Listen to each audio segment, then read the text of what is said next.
Breaking news in the Hola Mom and Dad case of missing baby Emmanuel. Mom and dad have been arrested. Mom and dad have been taken into custody. Official word just coming down moments ago from the San Bernardino Sheriff's Office. So Rebecca and Jake Harrow, the parents of this 7-month-old, have been taken into custody and are now under arrest. There is a huge presence at the home. The search is taking place. I presume more evidence is being gathered. The status of where is a baby Emmanuel, still working on that. But this is the big breaking news this morning coming to us out of California, that Hola Mom and Dad, Jake and Rebecca Harrow, the parents of little baby Emmanuel, under arrest. I'm Vinny Politan, lead anchor for Court TV, along with Al Wunsch III. Hola, Tanginistas. And the radio legend, Jonesy. Greetings from Asbury Park, New Jersey. And this is a special early breaking news edition of what we do each and every week here on my channel, which is called the One Moment, Please. Can you tell I am shuffling right now? Can you tell that I am shuffling because this is breaking? Everything's happening very quickly here. Well, every broadcaster has their own way of buying time before they answer a question. We all do that. So I don't think people really notice. This is the Tangent Podcast.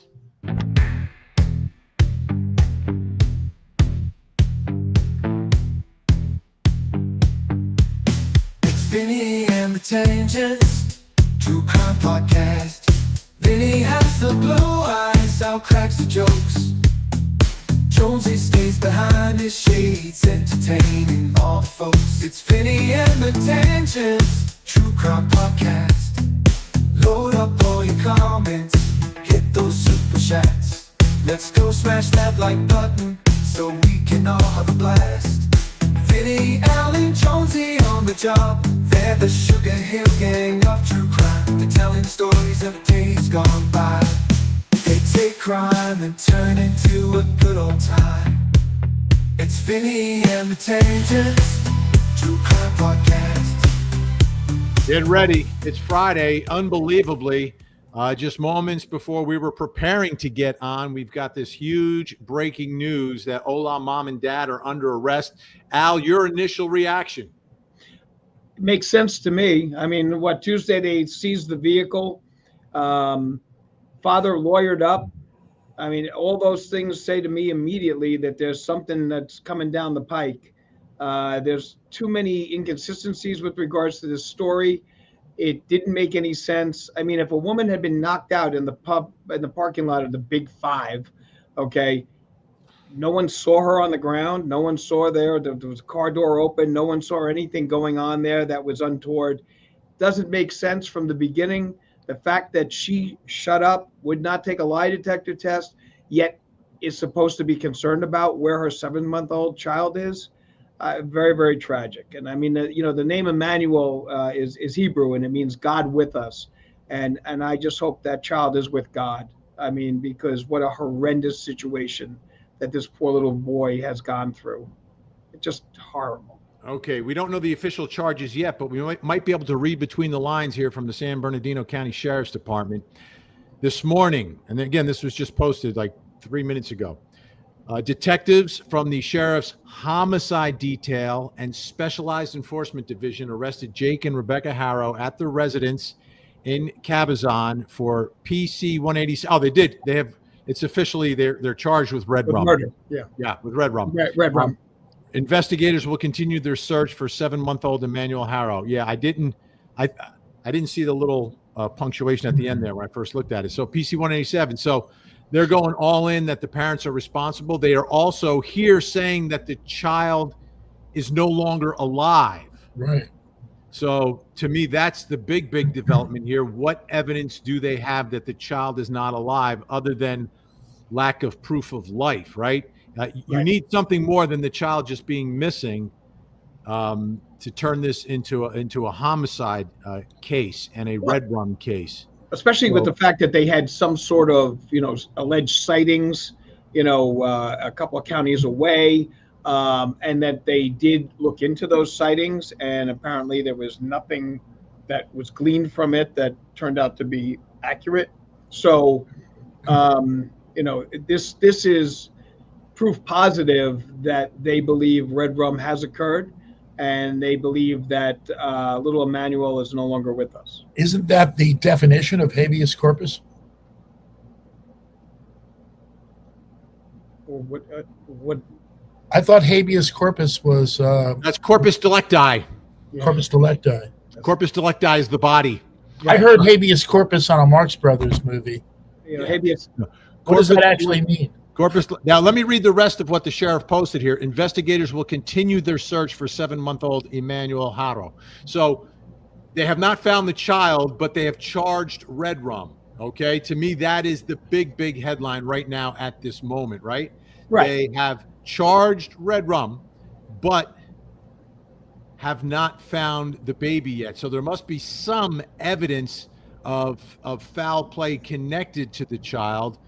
In some respect, it could be in the form of testimony. Could it be enough? Let me ask you, Al, because this is what everyone's thinking now. Because they had a story, right? That's why we call them Hola Mom and Dad. That Correct. A man came up behind her while she's changing the diaper in the parking lot of the Big Five, says Hola, and then knocks her out cold and takes the baby. Right. So if they were able to prove definitively that that is a lie, is that enough, do you believe, to arrest for red rum, right? So they don't have the child, but they have, say they've been able to definitively prove that that was just an outright lie. Because many times they'll charge false reporting initially just to get them into custody. Right. And make them persons of interest. Right. That would not necessarily be, that would not be enough. It clearly wouldn't be enough to say that there was a red rum situation. That would not be enough. So there's something else. The fact that the car was taken, that's where I think they've got evidence. Also the phones were seized and passwords were given up. According to his lawyer, Vincent Hughes, and he only represents Jake because the interests of these two are going to be vastly different as we reach this point. But Vincent Hughes jumps in and says that they voluntarily gave up their phones, but I think it was part of the warrant anyway, but also gave their passwords up, which you don't have to do. Correct. But the situation at that point, there's something else that ties them that has been discovered that we're not aware of. And as I said, I really do think it's going to be attached to the car that was picked up. There must be some DNA. There must be some, blood evidence or something along those lines that's giving them the feeling, or even the fact that maybe the cadaver dogs had, hit something that they smelled in there that would say that there had been a body there. So there's something a little bit more.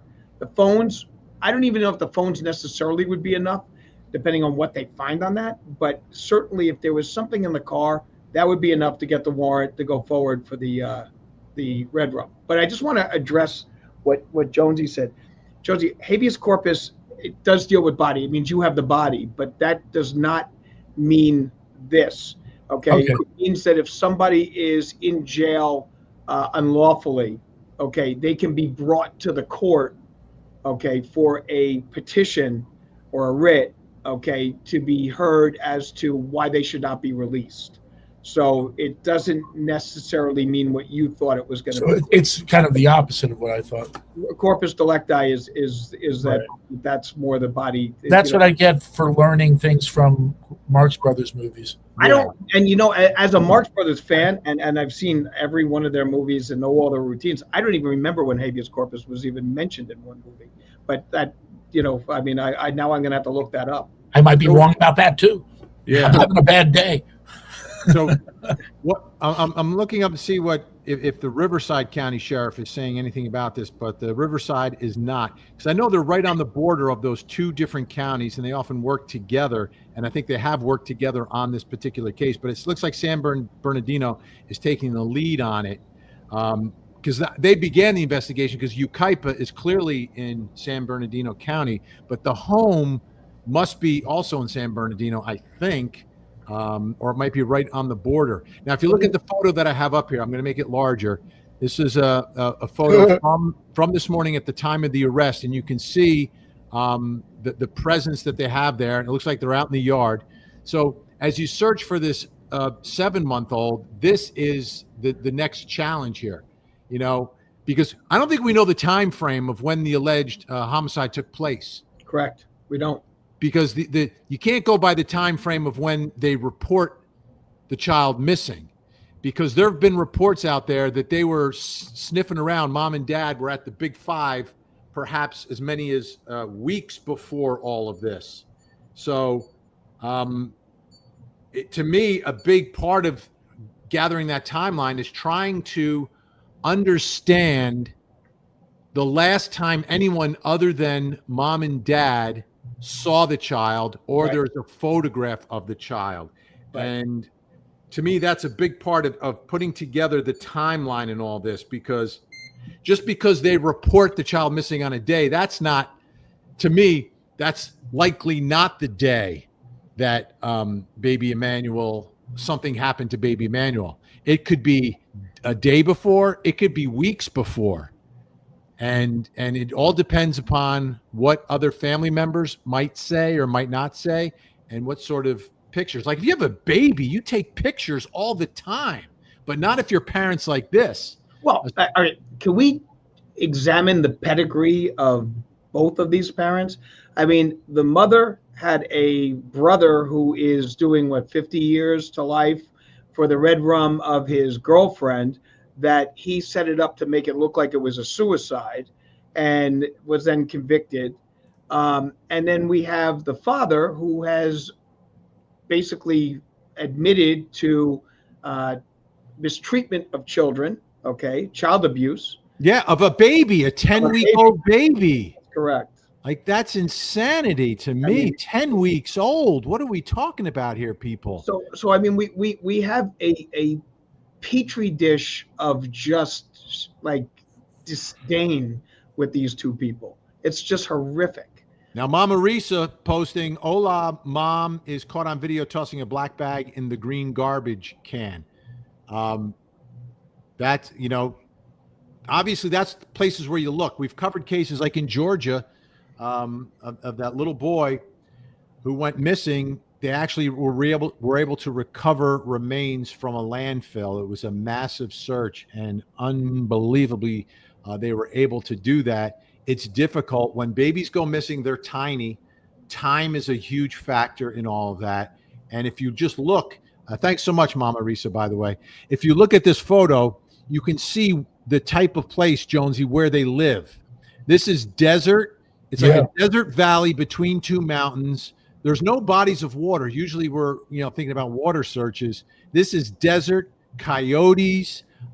They happen to have some land themselves, but if you have time, you could go anywhere. If this child, if something happened weeks ago, the baby could be anywhere. Yeah, no doubt.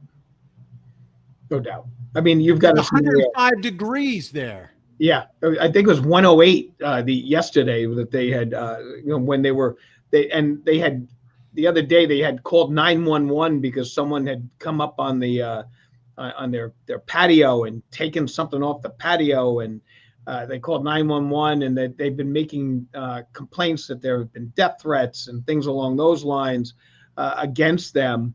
But the public reacts when you see parents that have a missing child who are not cooperating in trying to find more than that. Like, I'll play a bit of their statement in just a moment. But no one was believing them. No one. No. Banana hammock. What is red rum? Spell it backwards. Just spell it backwards. That's all you got to do. Spell it backwards. Spell it backwards. That's TI. Yeah, exactly. So again, breaking news. This is just being released by the sheriff this morning, moments before we went on. We were scheduled to start this live stream a little bit later, but because of the breaking news, we jumped on early.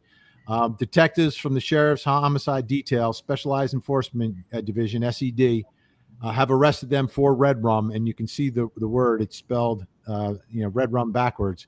So they've been charged. It's the most serious of all charges. Everything's at stake right now, and it's a mom and a dad, right? Yep. And one thing that a lot of people have been talking about from the beginning is mom's black eye. Yep. Right. So to me, it plays a couple different ways. Initially, her story of being jumped, right? So we all looked at the black eye and said, well, that black eye doesn't look fresh. It doesn't look like it's from yesterday. Right. Right. But I don't think she ever said she got the black eye from Hola Man. However, this is a home involving a man, Jake, who's been convicted of violence in the home, reference to a different 10-week-old child. If you'll do it to a child, will you do it to a woman? Will you do it to another child? I think the answer there is very, very possible. Right. Very, very possible. Do you want to hear the story? Let me get that. Let me just dig that up. Again, we jumped on early here, so I'm going to be scrambling to find some of these pieces. But I think this is a good piece right here. I mean, also the fact asking you to help us find our son. He was abducted last night from Big Five. Wow. Somebody struck my wife while she was trying to change his diaper. And we just ask if anybody knows anything to please contact Ukaipa Police Department. Don't hesitate, just call. His name's Emmanuel. Thank you. He's 7 months. He's 7 months old. Haven't been notified of any information yet by local authorities. Bad, right? Like no one believes that. Do you believe that, Jonesy?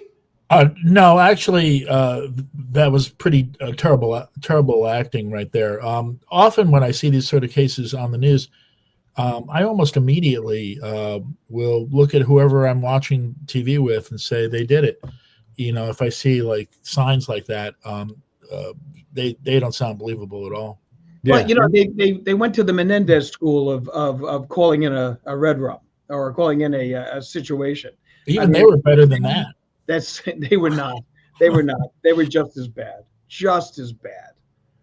Well, yes, but it took a little longer to arrest them. Here, it's a week. It's a week and a day. Let's face it. A week and a half a day. Whenever you've got a scenario like this, the parents are always the initial ones that you're going to be looking at. They're the immediate, persons of interest.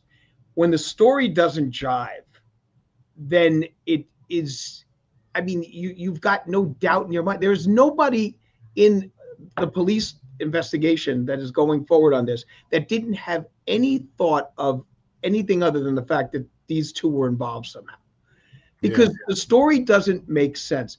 You don't see people getting knocked out with one punch unless it's Mike Tyson that's going to be hitting you, okay?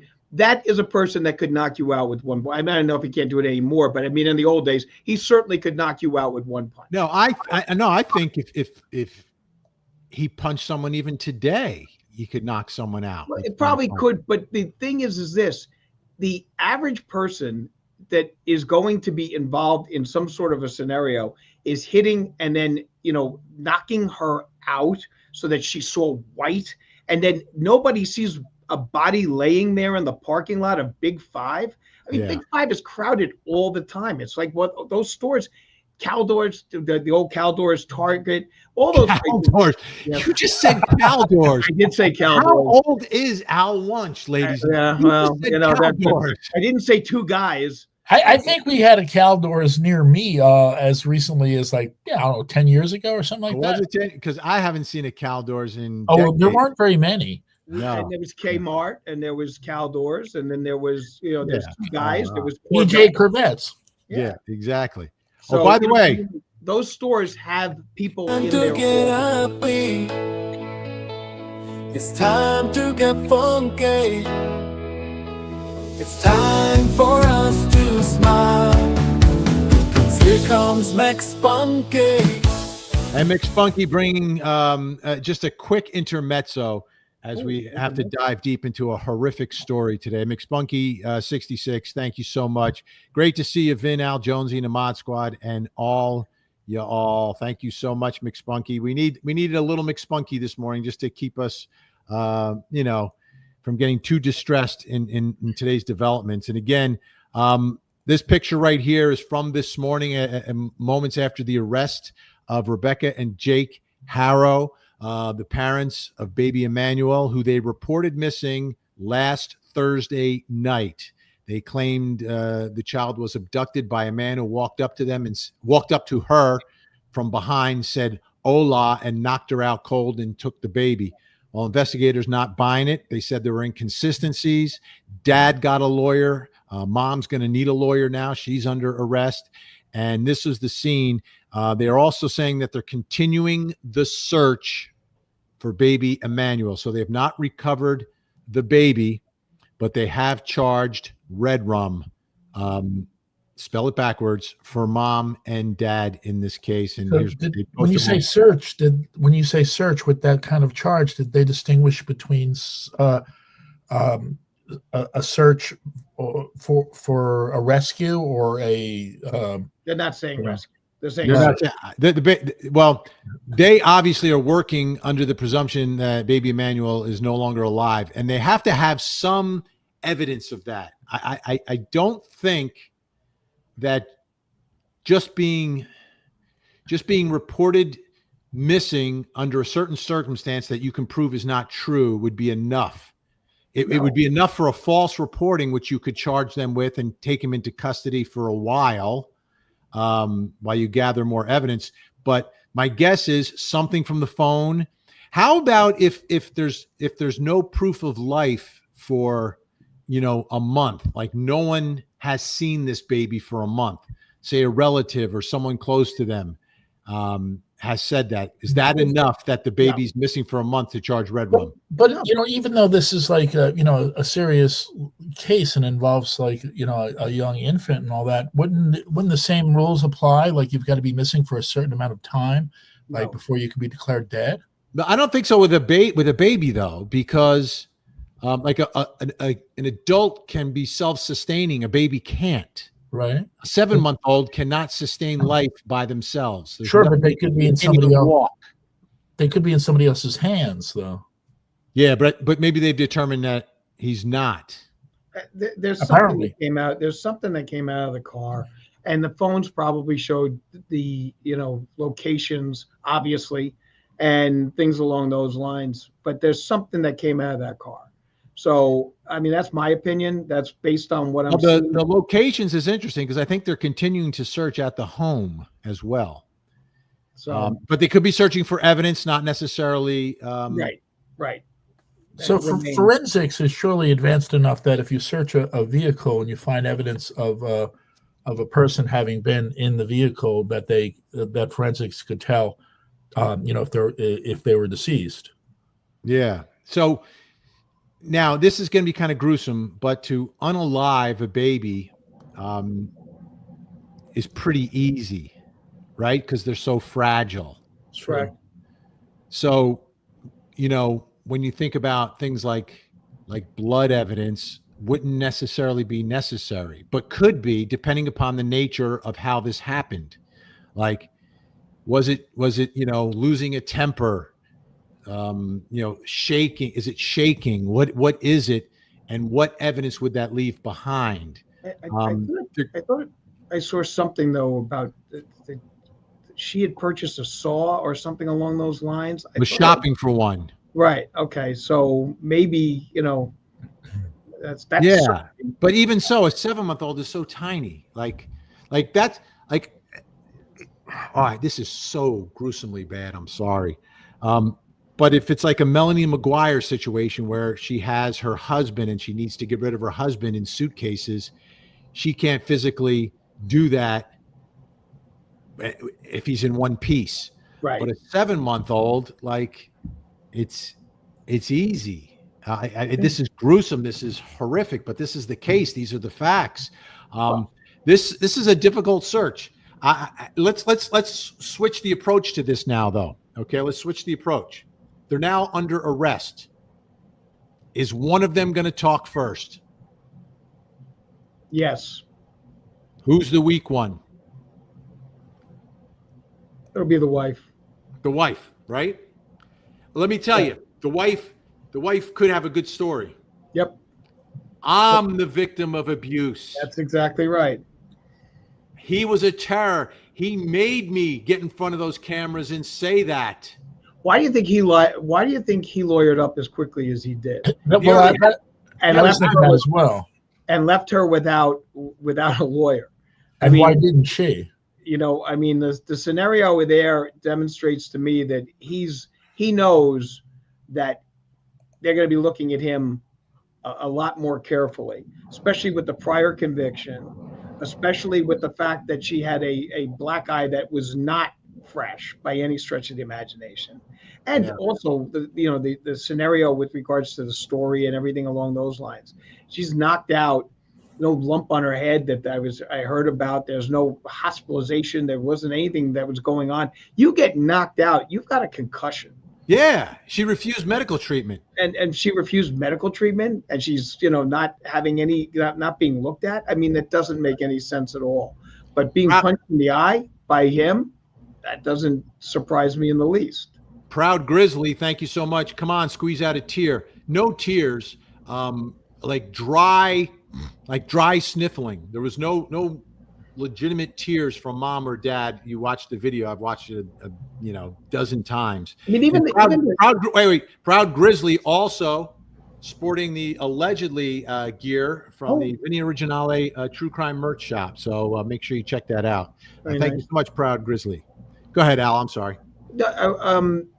Even the flyers that they had, were putting up. I mean, I remember you and I Monday night talking about that.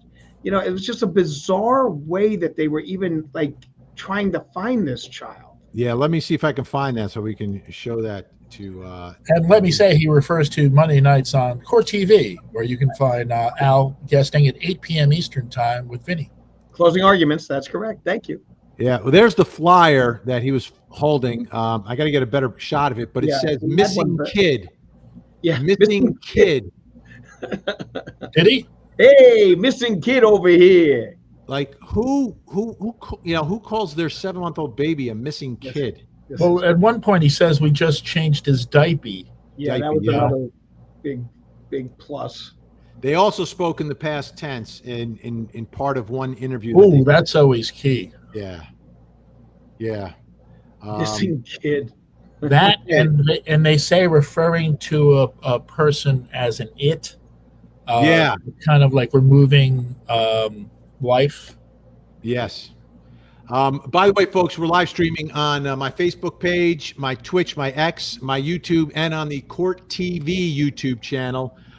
Thank you so much, everyone, for joining us. There's definitely a conflict now, right, between mom and dad. The interests of mom and dad are completely different. It's possible there could be a unified front here, but mom, if one of them provides the information that leads to the recovery of baby Emmanuel, that's the one who could get a deal. But the deal may just be we won't seek to put you onto the row, the deep end, right? That could be the deal you get. I don't know how much more of a deal you get. Well, but if you get life with parole, life without the possibility of parole in California now, we know that if you're a good inmate, you can apply for parole down the road like the Menendez brothers are doing. Okay, but I do think that the cause of death is going to be the key with regards, because what if the story is, you know what? Well, I don't think both of them did it, though. Both of them, it doesn't take two adults to red rum a child. So one of them did it, like physically did it. The other one is a co-conspirator in the cover-up. I understand that. I understand that. But allegedly, what I'm saying is, until we can figure out the cause of death, because the argument could be, okay, good defense counsel could say, listen, the baby didn't wake up.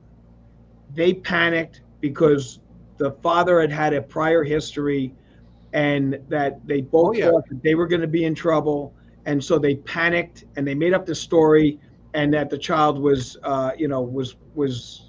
abducted so that it wouldn't come back to them, because no one was going to believe that this kid just woke up, didn't wake up. That Right, there like was a something SIDS else kid, more. right? Like Right. SIDS. So, I mean, that right, SIDS. And so that might be, we'll have to wait to see what the scenario is, but that's certainly a plausible, alibi that they may be trying to explore. Yeah. I think you hit the nail on the head, Al. I think that's where the defense goes. Yep, that's where I'd be going. That's exactly right. I mean, listen, Right. kid, didn't wake up. We knew that I would be the first one that they were looking at, and Right. that there was nothing I could say that would prove that I was innocent. This child just died of sudden infant death syndrome, and that was it. And then we panicked, and I figured. If that's your defense, you need to get that baby, because the only way you can prove sudden infant death syndrome or something like that is through an autopsy. And we're getting a little bit long in the game for that. By the way, I just got to go to a couple of comments here. Gringa L, thank you so much. Did anyone else get a vibe from mom that she's scared of her husband? Did you get that vibe, Jonesy? I'll play a little more for you. Here you go. And that's not it. This is it. I did not read that into it the first time. They haven't told us nothing. They said they don't have any major updates. Do you guys plan on doing a local search of your own? We are Yeah, at, we at have 4 o'clock here at Kaipa. I fell on the floor, and as soon as I got up, I couldn't find my son. I got him out of the car seat, and I laid him down so I could get his diapers ready. And somebody said, "Hola," and that's all I remember. And I saw white. Okay, let me get back to us. But let me just like you said about that it would be important for them to be able to find the baby for autopsy purposes with regards to SIDS. It is almost just as good if they don't find the body. For the Because defense. then you've got that defense, and there's no way to counter that. Right. Thank you so much, Gringa L. A Dragonfly Lady 8031 says there's no DP in California. There is. It's still on the books and remains a legal sentence. Prosecutors can seek it. There's just a moratorium on the actual taking place of it that's been put in place by the governor, but the legislature has not taken it off the books. So it's still on the books, and it's still a tool that can be used by prosecutors in California. So it's partially right that, yeah, they're not really going through with it right now, but in new cases, yeah, it can be sought. Yeah. All right. Let's get to a few more comments here. We got a lot of people jumping in here. Bullhorn Betty here. Let's be honest. Anyone that had a black eye knows that was over a week old. They visited the store earlier in the month. We didn't buy the story, and neither did the investigators. Great job, law enforcement, from Bullhorn Betty. Thanks so much, Double B. Yeah, and that they visited the store early this month. And for folks who don't know that story, it's that they went to the Big Five. Again, this is what people have reported speaking with workers inside, people on the ground out there. They went to the Big Five about a month earlier, and this is where you get into the timeline, which is important, asking Big Five if they had any surveillance cameras because someone broke into their car. Whoa.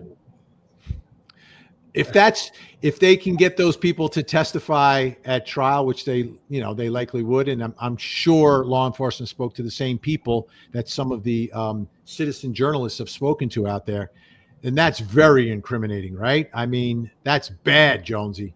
Absolutely, yeah. That shows that. But what's also troubling about that is if it's like a month, that Emmanuel's gone already. Well, Yeah. I mean, doesn't it also beg the opportunity for prosecutors to ask, to inquire about this alleged car break-in, like a repair at a mechanic's? Or something. And Jones, you jump on a great point here for prosecutors. Again, looking forward, right? Looking forward, looking ahead, because Thank goodness, because I'm out of my element. Yep. When you get inside the courtroom, The defense is going to attack prosecutors and investigators for not following all the leads. And especially in a case like this where they may never find Baby Emmanuel, right? They may never find him. If you don't follow all the leads, so if you don't follow up on Hola Man, if you don't follow up on the spotting, someone said they saw the baby in Kern County. That's where Bakersfield is, in Kern County.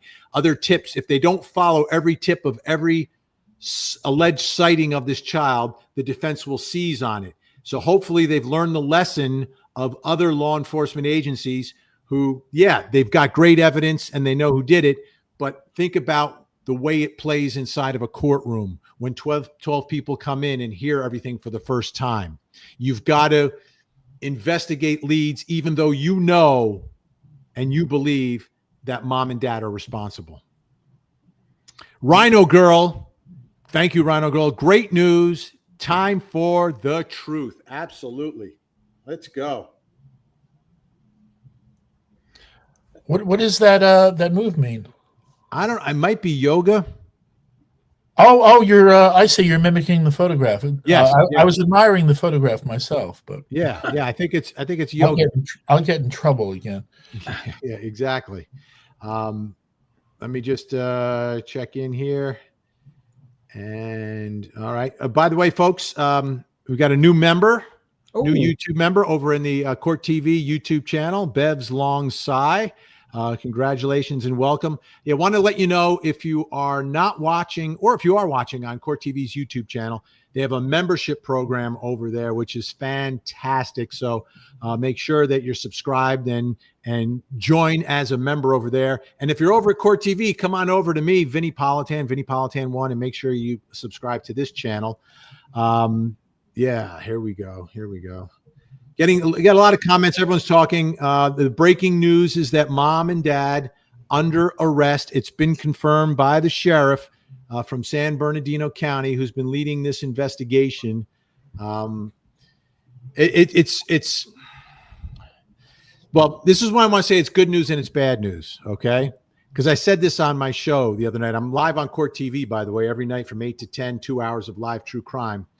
I said at the end of my 9 o'clock show the other night that this was a situation where an abduction would be the best case scenario, a child abduction, which is weird to say, right? That I was hoping that this was a child abduction, because that's the only scenario where I see there's a chance that Baby Emmanuel is still alive. If he was abducted by someone and then maybe raised by someone else, Baby Emmanuel would be alive, right? Correct.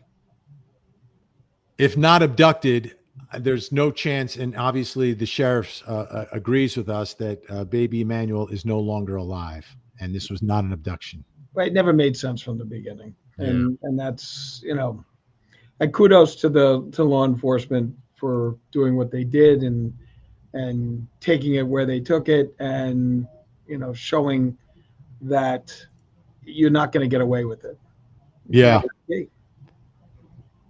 that's the key. I mean, it's just as I said, Emmanuel. I mean, then God with us. That's the Hebrew words that are in that name, and it's just such a sad ending to just a sweet little child. Yeah, it's brutal. It's a brutal case, but it happened, right? So it happened, and now you've got to step in. The one troubling part of this is that it was somewhat predictable. So in 2018, the father Jake committed baby abuse. All right, I don't even call it child abuse. 10 weeks, that's baby abuse. The case lingered for 5 years, but finally pleaded guilty, got 180 days, and was put on probation in 2023. Right, 4 years probation, 180 days work release. So right, work he release. went out. So he slept at the jail, but worked during the day. And to choose to bring life into this world with a man like that, that's on mom. Right. I understand love is love. You love, but you have to understand his history, and either she didn't know his history or she did know his history. If she knew his history and still chose to bring a child, anyone that would do anything to a 10-week-old. He had a story, though, and maybe she believed his story that he accidentally dropped the baby in the sink, and it was one of those sinks that has two sides to it, so there's like a barrier in the middle. You've seen those sinks, right? Not like the farmer's sink that's one big one, but it's got two sides to it. Yep. And dropped the baby, and that's how the baby got hurt. Obviously not the truth, and because there were other prior healing wounds that this baby had. So this was ongoing abuse, which is really sad and really troubling. Here's a question from Pani Kathy Discourse. Pani Kath Discourse. Can prosecutors bring in prior acts the daughter? Would that come in? I would say no. No, because one is it would only come in if he testifies and says, I've never done anything to harm a child or anything along those lines. Yeah, if he says Michael Jackson, I would never harm a child, right? If he testifies to something like that, or they bring in character evidence talking about what a great father he is. Right. Anything that would the door. Then the prosecution can bring it in to rebut it, but they can't bring it in their case in chief. The issue of his fathering has to be put in play first by the defense. So great question, though. That's a great question, because if you heard that, of course, there's no way you're going to find him not guilty at trial, right? Right. Well, I mean, yeah. Well, yeah. I mean, it doesn't help. It does not help that you would be very sympathetic with regards to the position if you knew that he had abused a 10-week-old. Okay. I don't. The fact that he may have hit a spouse previously or something along those lines certainly doesn't come in to help you either with regards to feeling sympathetic to the person. But, you know, really you're supposed to be focusing on what evidence they have as to the crime that he's being tried for. Yeah. See, that surprises me, because in SA cases, doesn't it sometimes come in that a male may have had a similar situation with a female as he has by the accused in that case? Yeah, take a look at the Weinstein case, and it comes back on appeal. And it got overturned, right? Oh, so right, okay. It's on the borderline. If you don't have to, you shouldn't as a prosecutor, because it's very, very risky. And it's a judgment call by the judge. And sometimes judges make the wrong judgment call and are overturned by the appellate or the Supremes. So you got to be real careful with that stuff. And I wouldn't go near it in this case. By the way, thank you so much, CC. This is for the first baby, right, from 2018. Jake Harrow searched how to feed a baby with broken ribs. Gee. Oh, that is just horrific. Absolutely horrific. Wow. Right? That's who we're talking about. By the way, folks, just want to take a moment to let you know about my the true crime merch that we do have available. I'm wearing something right now. There's a lot of people have been asking about it, so I'll just get it out of the way right now. But what I wanted to provide as a world premiere today. What? I've got a world premiere today. Let me get to it 1 second. I got to find it. Like, we jumped on for the breaking news, so I'm not as organized as usual. You know what? The breaking news, we need one of those cool noises they used to play on the news radio that we go do do do do do do do. Yeah. You know, for breaking news. Absolutely. I don't think we've had it before. No, we haven't. We haven't, but we should have that now and just make up breaking news just so we can use the sound. Well, you know, breaking news isn't what it used to be. I'll be watching the news now, and they'll say breaking news, and it's really not a big deal. In the old days, breaking news was something big. Yeah. Well, the biggest change with breaking news is that, like, 24-hour news stations provide breaking news, which is an oxymoron. Yeah. What are you saying? We interrupt the news to bring you news? Breaking news was invented when there was regular programming. So maybe you're watching Barnaby Jones or something. Right. And then they interrupt we interrupt your regularly scheduled program with breaking news. Like we're breaking into this program to bring you news. That's what breaking news is. But we've sort of forgotten that. And we have breaking news on networks that provide news all day. So it's not real, we interrupt the news to bring you news. But that's neither here nor there. We have for you, ladies and gentlemen, the new Vinny Originale spot. And a hoodie, a beach towel and a mug. A new design from Vinny is better than a drug. True crime merch, you know he did it. True crime merch, mark the exhibit. True crime merch, we hate Casey. True crime merch from Vinny Originale. Our tangent stuff is great, unlike any others. Buy it now, don't wait. Perfect for all you mothers. True crime merch, allegedly. True crime merch, stepped on a bee. True crime merch, it's not free. True crime merch from Vinny Originale.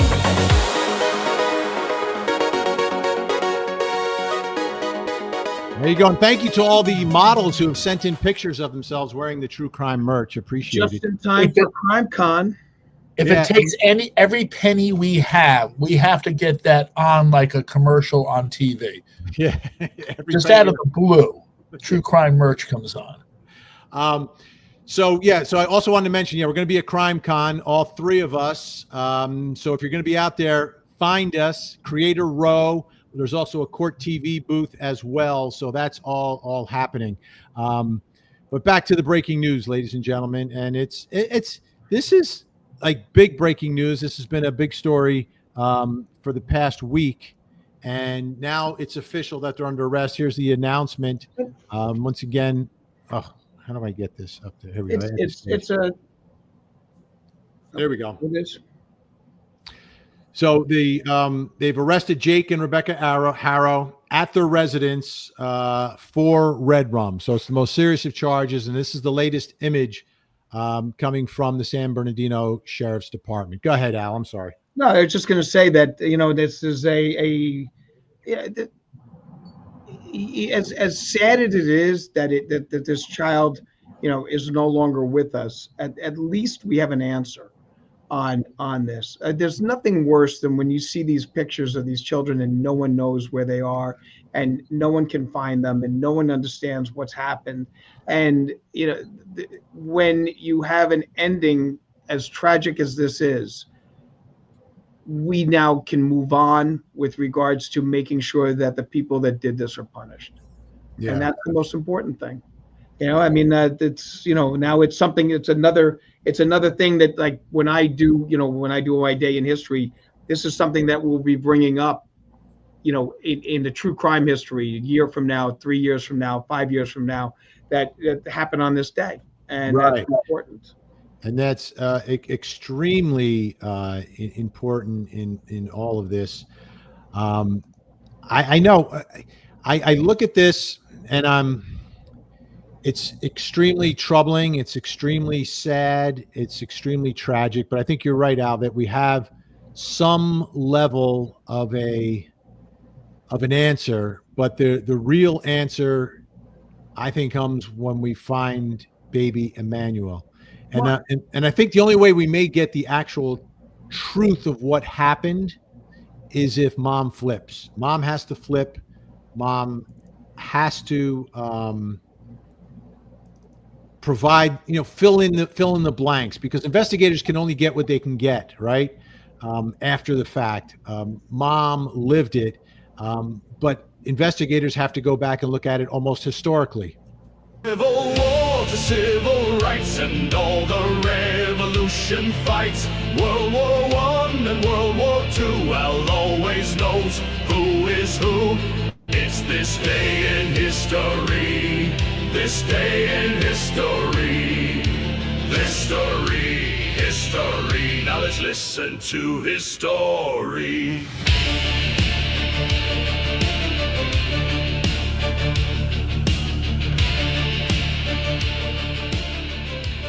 All right, folks, we'll start with the Rev War. As you know, it's 250 years since we started this little country of ours. And August 22nd, 1776, huge day in the Revolutionary War. The British Army under General William Howe began an amphibious landing on Long Island, initiating a major invasion of New York City that would lead to the Battle of Brooklyn 5 days later. The significance of the Battle of Brooklyn is that if it wasn't for the Maryland 400, which were 400 soldiers, actually a little bit less, but that's what they were called, under Lord Sterling, and the situation was so dire, Washington could have been captured. We could have lost the war on that day. And what ended up happening is that Mordecai Gist and Lord Sterling said to Washington, "We'll hold them off, you escape." And they went into battle knowing that most of them were not going to come back alive, and held enough time so that Washington could cross the Hudson River and escape through New Jersey. Wow. That was the turning point of the war. Of the 400, 256 were killed. Only 12 were not captured out of the ones that were remaining. Lord Sterling was captured. He was a prisoner of war, and Washington was able to get free. So when you think about your freedom and you think about the history of this country, Absolutely. and that little area in Brooklyn, Al? Long Island, yes? Yeah, we got to keep it tight today. We got the breaking news. That little area in Brooklyn is actually owned by Maryland. They deeded it over to the state of Maryland. All right. On true crime, it was on this day, okay, we had a situation with a individual who killed Red Rum, the husband of his lover. But the interesting thing about it, and this is Fred Osterek. Fred Osterek was shot by his wife Dolly's secret lover, who had been living in their attic. Wow. This was in 1922. Living in the attic. She was an heiress, had married a very rich man, and in the houses that they had, she made sure each house had an attic so that her young lover could live there. Finally, he heard her being in an argument with her husband, and then ended up coming down and red rumming him in the kitchen. He was eventually convicted of that. Also on this day in 1922, famous Michael Collins of the IRA was ambushed and red rummed by Irish forces in the Irish Civil War. The penal colony in 1953, Devil's Island, is permanently closed. 1989, Huey Newton was ambushed, assassinated, and killed in a drug deal that went wrong, red rummed and dead to that. And then in 1485, the Battle of Bosworth Field, which any of Shakespeare's fans know, was Richard III. Richard III was the last British monarch to be killed or to be red rummed in battle. Okay. And that's the famous play, "Now is the winter of our discontent, made glorious summer by this son of yours." Wow. All right. Day in history. Thank you, Al. So I want to get back to, where do I have it? Give me a moment here, because I have some video to show you from that I was grabbing. One moment. Okay, so then just keeping on. See, I thought the Battle of Brooklyn involved the sweat hogs. Yeah, there you go. All right, here we go. So this is the big five, right? So you get back to this. This now becomes like no part of the investigation and search for Baby Emmanuel, but this will still be extremely relevant to the trial, right? Do you see any scenario where, whether it's mom or dad or mom and dad at trial, that the defense isn't Hola Man? Or do you think that they can pivot from Hola Man, admit it was made up, and then go to accident and try to mitigate the exposure here into covering up a death, disposing of a corpus? Because I think this is what you were saying before, Al. So Yes. do you think this is the end of Hola Man in this case going forward? Yes. I think Hola Man is going to be the we did this to try to cover our tracks because the child passed away in his sleep, and we needed to do something because we knew no one was going to believe us. And if history serves us well, no one believed them. So the scenario was, see, we told you, okay, because no one believed us, and certainly no one was going to believe us that our child would have just not woken up naturally. Okay, Yeah. because he just It's amazing how a story about a 7-month-old can pivot, but it takes us back to the worst moment for me on the history of court TV, which was the verdict in the case of that woman down in Orlando. But that began with Zanny the nanny, right? Yes. So Hola Man is kind of like Zanny the nanny. Let me ask you this though, and by the way, Art Deco Rose, thank you so much. Oh yeah, they picked a place with no camera. If you take a look, Susan Smith blamed an African American, right? That's correct. Yes. So by saying the man said "Hola," Right. are they blaming like Absolutely. a Mexican, an immigrant? Could this be looked at as some sort of a racial play by mom and dad? That's the first thing I thought. Well, it also lends itself to the area. Okay, I'm sure that there are a large number of Spanish-speaking individuals in the area of California. So I don't think that it Yeah, but if it's made up, like you had to make up, first of all, that they said something, and then you make up something that they said something in Spanish. Like Right. I think that's bad. Absolutely. Yeah, You remember bad. remember the case in Massachusetts where the guys claimed that an African American had committed was it a red rum on a bridge? Well, there was a carjacking that had gone wrong. Right. Cards who were shooting, and then he had said that it was that they were jumped. Okay, they were they had gotten lost. They were in a bad neighborhood, and then it turned out not being true. And then I believe he ended up jumping off the bridge himself at some point. Right. But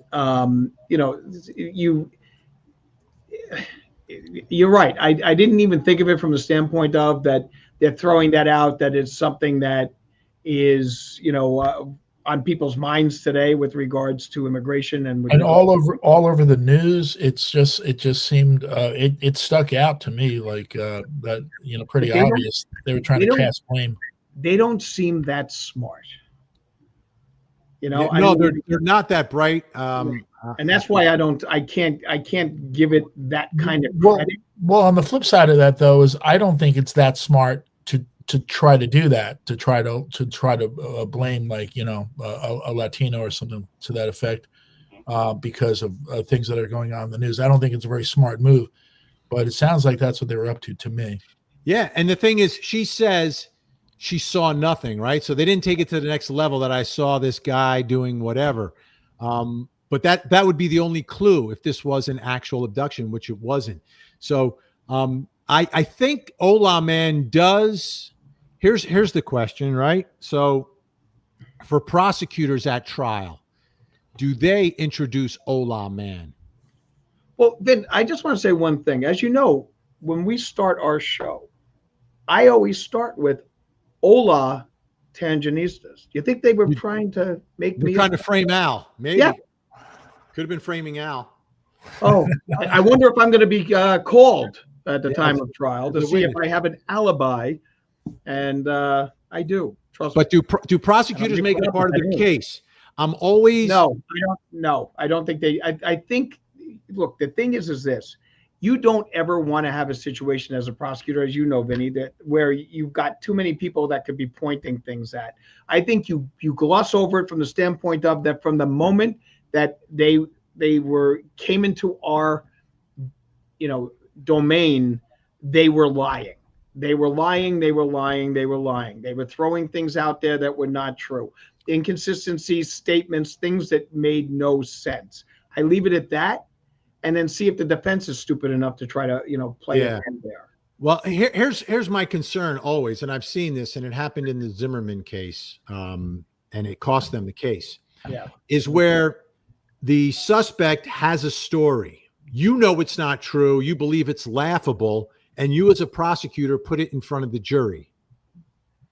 But now you've put in the defendant's story in front of the jury without the defendant testifying and being cross-examined. Exactly And right. people don't, and a lot of prosecutors don't think of it that way. I do, because I want to put them up on the witness stand. If they want to allege that Hola Man abducted this child, then you get up on the witness stand and you tell this jury about Hola Man. I'm not going to tell them. I'm not going to play the videos. I'm not going to talk about what I'm going to talk about is the proof of the red rum and the proof that ties it to mom and dad. But here's the problem. If it's a case little on some of that circumstantial evidence, then maybe you have to buttress your case by trying to prove their lie and their cover up. But I don't like doing that. If I'm going for red rum as my charge, I want to just put the evidence that they did it. And if they want to prove that there's an alternative theory, let them put that evidence in, or let them try to put that evidence in, because really the only way you get it in is by mom testifying. And if she's not going to testify, then I don't know.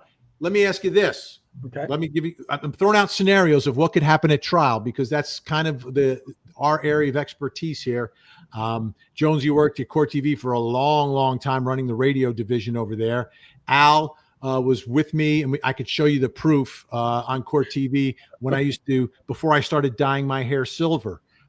That's how long ago it was, because I started doing this a few years ago. And if mom is a cooperating witness and she testifies about what really happened, does she get impeached by dad's lawyer with the Hola story? No, because what she's going to say is that's what he told me to say. And if I didn't say it, I was going to be, I would be ending up the same place Emmanuel ended up. But if they don't find Emmanuel, another potential defense, if mom cooperates, is going to be dad pointing the finger at mom. Well, of course that's going to happen. Okay. But there's going to be, it's a question of who's the more sympathetic of the two. And obviously he's got a problem with the prior conviction. He's got a problem that he can't necessarily take the stand because of that. All right. And she's got the situation where she's the only, black mark against her is that she's the brother, her brother was a red rummer who set up a story that the victim committed suicide. Okay. It turned out not to be true. So you do have someone in the family that is diabolical enough that is able to set something up like that. So, does that, does the apple fall far from that gene pool? I think, honestly, I think what's going to end up happening, there will never be a trial in this matter. What's going to end up happening, they're going to turn her, she's going to end up pleading to some form of a manslaughter, and then they'll get him to go. And he's going to be out on something else, and they're never going to go to trial. I mean, he almost took the life of another baby, so I can't see any deal for him other than no chance of ever getting out. By the way, over 4,100 live viewers right now on my Facebook, Twitch, X, and of course on my YouTube and the Court TV YouTube. What we need you to do, though, on three, everyone, if you're on YouTube, you need to hit the like button. If you're on Facebook, you got to hit the like, but also share it. Ready? On three. 1, 2, 3. Boom. Thank you so much. We appreciate it. Bulldog Detective. Vinny, I think there's a comma here. Yes. I don't think I remind her of Letitia Stout. Vinny reminds me of Letitia Stout. No. Vinny, comma. This reminds me of Letitia Stout and her made-up kidnapper excuse. Absolutely sounds like that. Thanks so much, Bulldog Detective. We're operating under the assumption that he may be more guilty than she, and I understand why you're doing that. Yes, but the possibility does exist that it could have been the other way around. Could have been. That's why it's a race to the prosecutor. That's exactly right. First one gets the deal. Show me the body. and justice for all. Let's make a deal. Let's Yeah. make a deal. But we don't know, and this is an important issue right here. Thanks so much, Tupac's wife. What's their proof of a red rum? That we don't know. We're surmising that But it was. we're surmising, and they have some. They're still searching for more evidence, and they're searching for Baby Emmanuel out at the home. And they went in early this morning for the arrest. You've got a car that was seized. Okay, carrion obviously has an odor that sticks around for a while, especially where there's 108 degrees out, and that could very well have been something that's with regards to his car. That is a remnant in there, and that there may have found any type of blood proof or any other type of DNA that will lead them to believe that. And then the dogs, they sniff that, they know something's been there, and that's probably what it is. I'm sure that they were trying to figure out what to do, and what do? You store it in the car, and then that carrion smell is just awful. Anyone who's ever gone through a autopsy, which unfortunately I've had to go through 3, it's just the most horrific experience that you'll ever have, and that smell doesn't get out of your nostrils forever. Yeah. Mrs. Machete, she will flip by noon, and what is it, 10:30 out there right now? I think it's 10:30. We'll have the baby by the end of the day. The fresh black eye is all the evidence. Well, it depends where the baby is. If the baby was discarded somewhere, I hate to say it, there's coyotes and lots of things out in this area.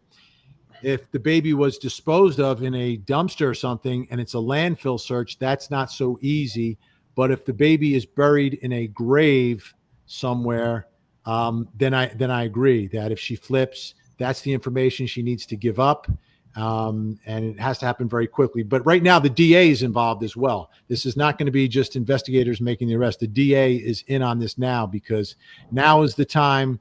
The sooner you make the deal, the better the deal will be for you, because a better chance for investigators to recover the evidence they need. Because that case down in Orange County, Florida, they did not recover that child. So there was very little evidence. I thought there was some very persuasive evidence, like the duct tape on the baby's hair, like, my goodness gracious. But it's 105 degrees out there. The terrain is rough, and it could be each day, each moment, evidence is disappearing relative to trying to prove scientifically cause and manner of death in this case. You can prove it through testimony of someone who took part in it or witnessed it. But to scientifically back it up, the time is of the essence in all of that.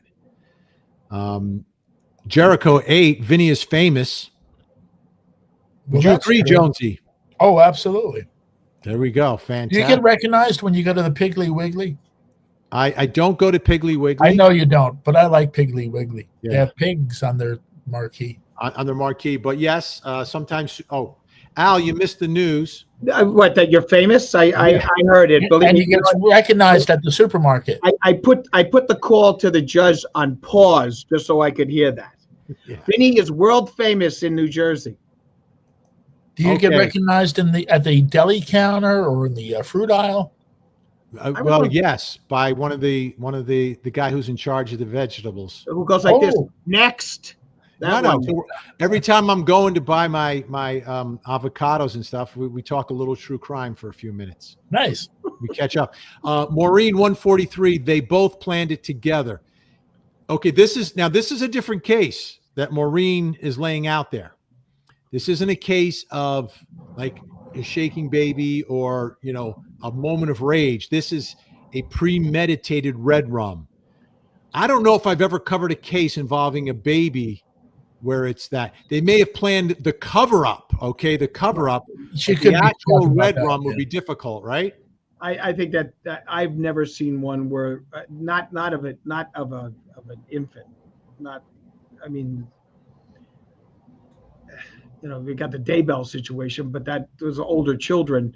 But of an infant, no. It's usually the cover up, though, that they're both complicit. Right.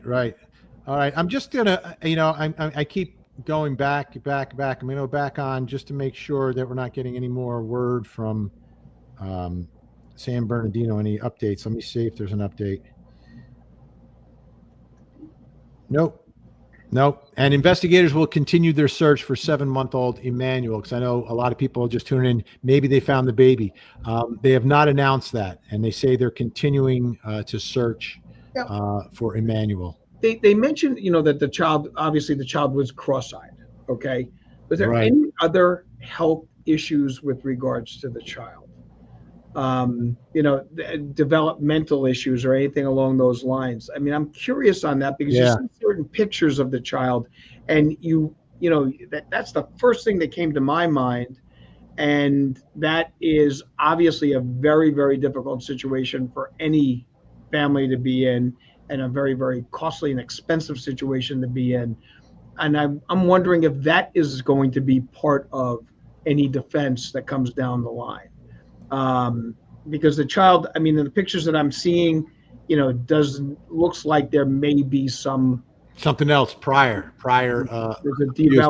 developmental issue on that. Yeah. And how much was this baby taken to the doctor? Was the baby always cross-eyed? Was the baby, I think but it's going to be difficult to diagnose the baby because the baby's gone. Like, what exactly was going on with the baby, unless there are medical records and they were taking the baby to the doctor. And, first 7 months, you go several times. But the baby was born in a hospital, so and they give testing at the hospital, so there's you have that as a starting, right. But you don't have the subsequent diagnosis, right? That's You'll have images and observations of lay people, but I don't know if a doctor, but we'll see.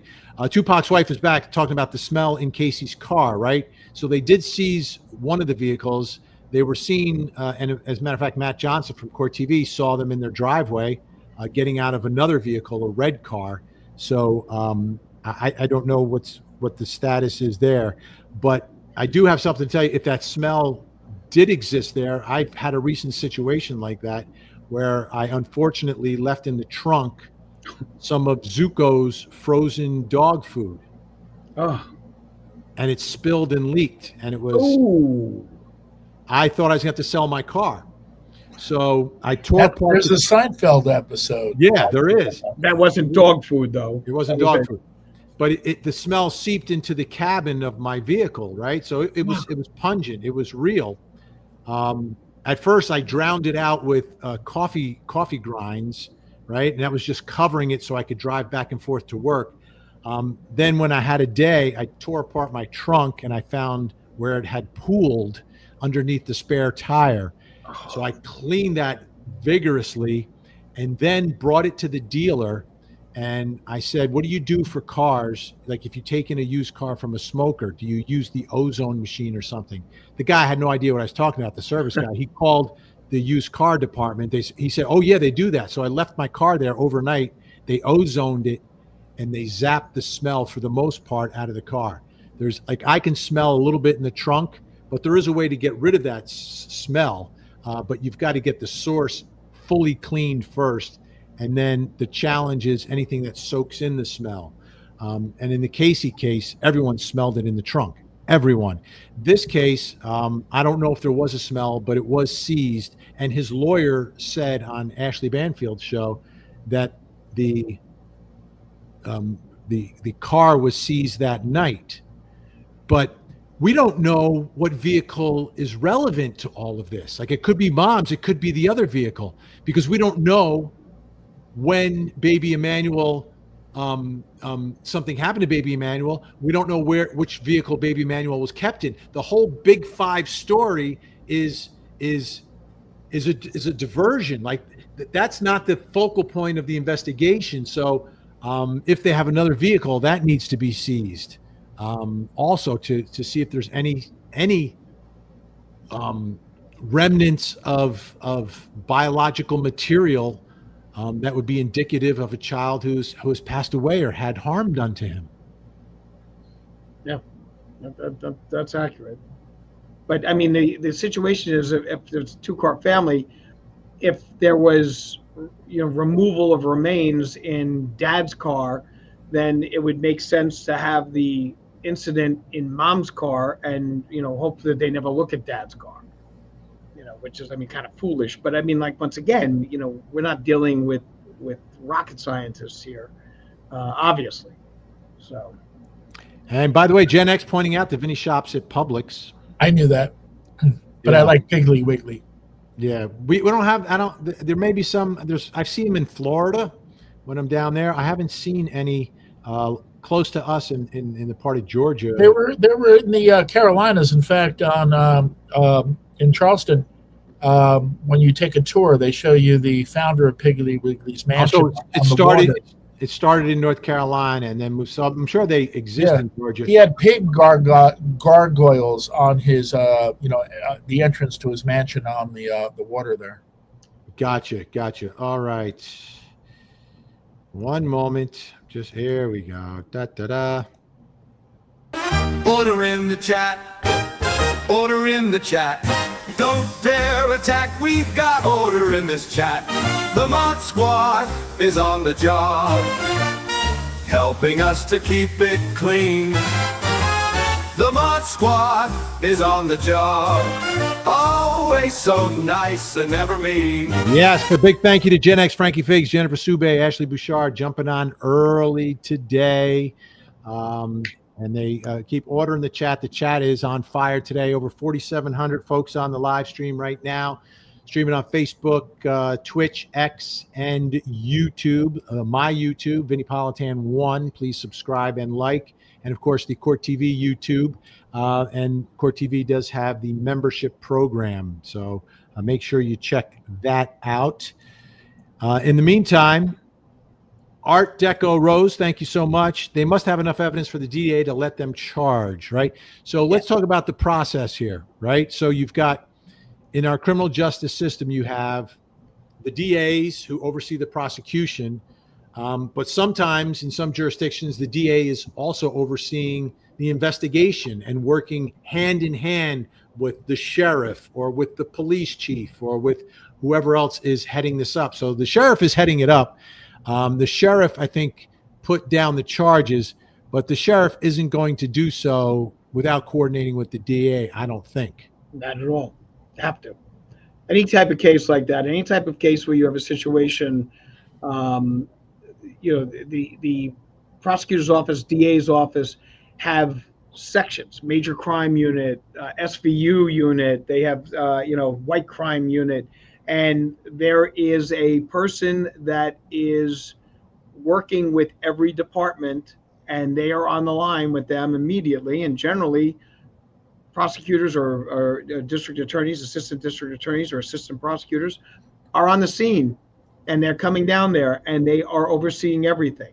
And a case that has a lot of publicity and that is something along these lines, when you're seeking out and trying to find a missing child, the head honcho generally gets involved and then starts shouting down as to what needs to be done, and then they come to the conclusion that they have enough to charge, and then they go forward on it. So that's what's happened here. That's what happens in almost every major criminal incident. Yeah, absolutely. As the case moves forward now, and you try to get some sense of, okay, how is this going to play out? Really, the cards are in the hands now of these two defendants and their representation. We know that he already has representation because he had a prior case. So, he's been in the system already and was on probation. That's number one. Number two, does she have someone yet, or is she going to have to be brought into court and given an attorney? So she may not have representation yet. So that may slow down her ability to make some sort of a deal and flip. Because when we watch Law and Order, we see that the attorneys always walk in the middle of an interrogation. It doesn't happen like that in the real world. No, very rarely does it happen. I mean, unless you've got the money to be able to do that. And that's not usually, to get the public defender, you have to apply. So, I mean, an application has to be filled out. Then they have to take a look at it and say, yes, you qualify, you don't qualify. Under these circumstances, I'm assuming she would qualify for the public defender, and they will have one assigned, but they're not assigned immediately. All right. But if I'm not mistaken, if I remember watching the husband's attorney saying that he was going to speak with her with regards to potential representation, something along those lines. Obviously, he cannot represent both of them. No, he can't. That is a per se like total conflict of interest. I don't think I'm going to see a unified front on this one. I just don't. No, there's no way. There's no way. It makes no sense from a legal standpoint, to do that. You've got the sympathetic individual in this case is the woman with the black eye, right? And you've got a prior conviction of child abuse of a 10-week-old. I mean, there's no way it's going to be a united front. So let me get to this. I got another image I want to show folks because this is an interesting image I want to show you. I'm just, again, breaking news today, so not as organized as usual. But do you recognize this couple? I do not. No. So someone is saying that this reminds them. Let me see. Where is it? Of a case out of San Antonio. And that was a case involving this couple. Now, the father, 1,000% innocent. They had a baby together. Then they split up and the baby disappeared, baby Gabriel. And she had a very specific story about what happened to that baby. Yet she is a free woman today because they never found the baby. They never found the baby. So there were charges that she was convicted of, but not red rum. And she is free today. I saw some folks posting about San Antonio. That's the case I remember out of San Antonio. There may very well be another one.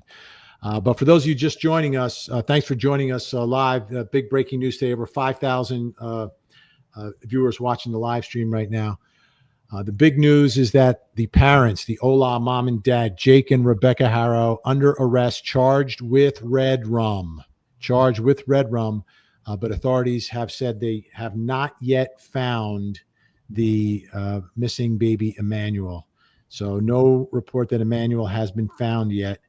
And it looks like the San Bernardino sheriff, they're working with other folks, but are taking the lead in all of this. And again, I'll put this back up.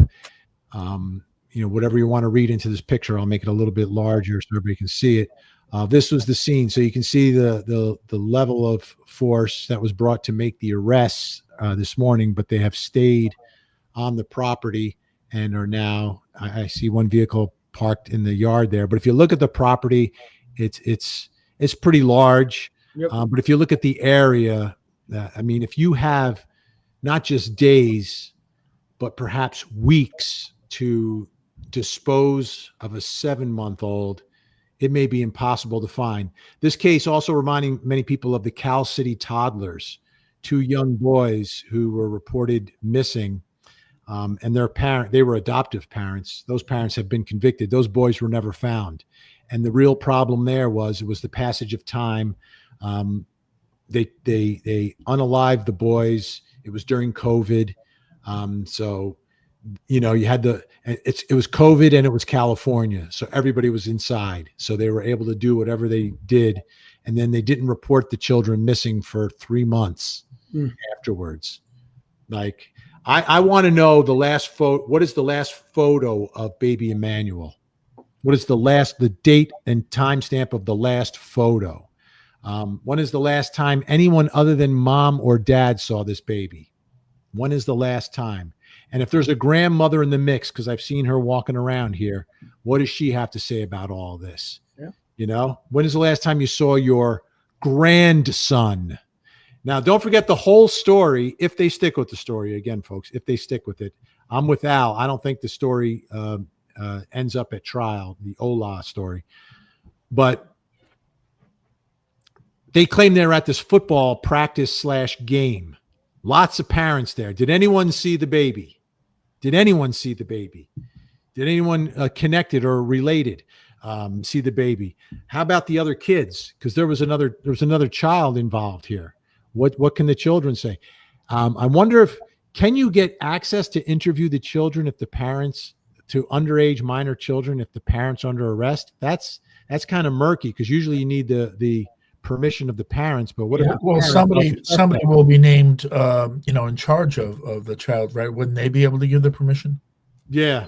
Yeah, you'll have to get someone appointed as their representative, and that person would have to grant permission for the interview. And that's a harsh. That's harsh. That's harsh. But you talk about who's in the house, who's actually living in the house, who can give us some insight into what was happening inside there. So like that, as I'm running her story through my mind, and the fact that she's like, I stopped the car. Oh, and then I knew that I had to change the diaper. Why wouldn't you change it in the store? I mean, they have children changing stations and things along those lines. It was such an emergency on a child that size. Al, you are right on there because every bathroom, especially in a place like Big Five, is going to have a changing table, a changing station for you. It's not a big deal. It's so ordinary. It's and so is it a child that size? It was such a catastrophe emergency that, oh my God, I got a whiff of it. I had to take care of this immediately. I mean, that doesn't make any sense whatsoever. I mean, it's not like you have an adult there or something along those lines, or a larger child. I mean, there's baby that small. It's not going to be that overwhelming that you couldn't take the child inside and spread out everything on there. I mean, I know those changing stations can be a little disgusting, but that's what you have wipes for, and that's what you have mats for. And you put the mat down, you put the child on the mat, and then you change it inside in air conditioning as opposed to 108 degrees. Okay. I mean, the backseat of a car. Right, I've done it.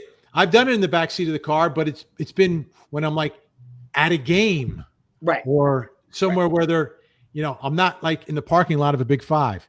Margaret Lyon says they're searching the garage right now. Okay. I don't think they're going to be. I don't think they're going to find. I think they may find remnants of things, but I don't think they're going to find the child there. Because if you are going to be doing something with regards to a saw, that would be the area. So Julie Botero referencing a fire that took place. What if Baby Emmanuel was in that abandoned trailer that was suspiciously set on fire? What I'll say there is I don't know if the fire is related, but there was a fire. But the fire was just the other day. Right. Like what happened to Baby Emmanuel was not just the other day. It was a while ago. And I think that is and that also kind of takes that out of play. And I think they have a suspect for the arson there that might be unrelated to this. And that but if it can be tied, they'll tie together very quickly. That could very easily also be one of those red herrings that you throw out there, so that makes it look like, well, they were the target of something. I mean, I don't think the fire had anything to do with any of this. Yeah. So are you guys looking at me backwards, or does this say? No, I see allegedly. Okay. Yeah. Okay. Just want to make sure, because when I look at it, and on my screen, it's well, you're not always. It's not always so well framed as it is when you I got you. Okay. Set up like that. So that's why. No, it's plain and clear. All right. And Shelby, you can go to the Vinny Originale True Crime merch shop. The mods will post the link there if you want to get one. It comes in all different colors, by the way. Let's see.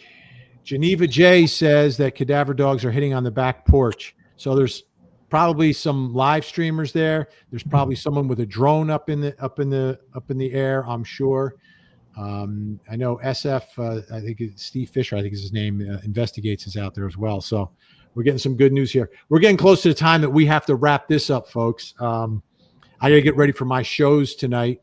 8 o'clock, Closing Arguments with Vinnie Politan. 9 o'clock, Vinnie Politan Investigates. Obviously, 3 big stories we're covering today. One, and I thought we were going to talk about this today, the Menendez brothers parole hearing. Eric was denied a recommendation of parole. We'll see what happens with Lyle, but Lyle, I think, is the bad boy of the two. Yeah. So I don't expect him to get it. We're also covering the beginning of the trial of Donna Adelson. Donna Adelson, the matriarch of the Adelson family, charged in the murder of Red Rum for hire of the law professor Dan Markell. That began today, and obviously the arrest here. Matt Johnson is out in California, and will have the latest for us in what's happening with the arrest of Jake and Rebecca Harrow. So that's what I'm up to. Al, where can folks find you? Well, every Monday night, Vin, I'm with you on Court TV. Okay, closing arguments, 8 to 9. Tonight, I will be at the Jets versus the Philadelphia Eagle preseason game. And we're getting ready for CrimeCon. So, please make sure you guys, that are down there, come over and tell them that, Vinny, Al, and Jonesy sent you. And we'll be very happy to hang out with you. And please come, because we're very lonely and we don't want to be by ourselves. Please come by. But other than that, hasta la vista, Tanginistas. There we go. Angela Sparks, thank you so much. And Angela Sparks, again, big response team, maybe seconds of victim evidence. It looks like they're getting some hits. They might have some evidence as we speak. So we're going to have to jump off here in just a moment. Thank you so much, Angela Sparks, for the big updates. Appreciated. Jonesy, where can folks find the radio legend? Well, I'm up and down the AM FM dial. The best way to find out where and how to listen is to go to the website glennjones.net. Glenn with one N, like Mommy intended it to be. Fantastic. And again, I'll see you 2 hours of live true crime. Vinny Politan Investigates. Thank you, everyone who joined the live stream today. Big numbers today. Hit the like, hit the subscribe. Thanks to Court TV for the simulcast. I'll see you at 8 o'clock tonight on Court TV. Again, I'm in a position where I didn't have time to prepare because of the breaking news nature of today's live stream, which was,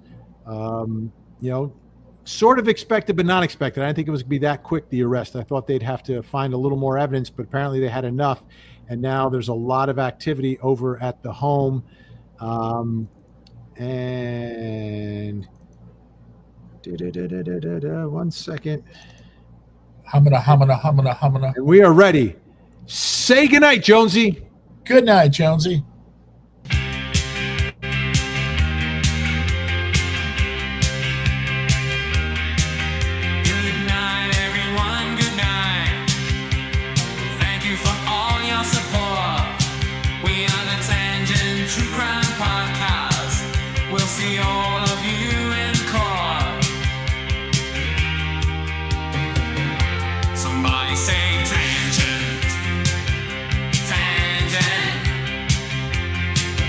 Somebody say podcast.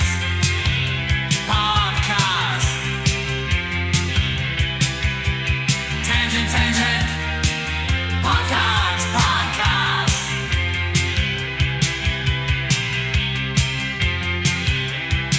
This is the Tangent Podcast. Good night, everyone. Good night. Thank you for all your support. We are the Tangent True Crime Podcast. We'll see all of you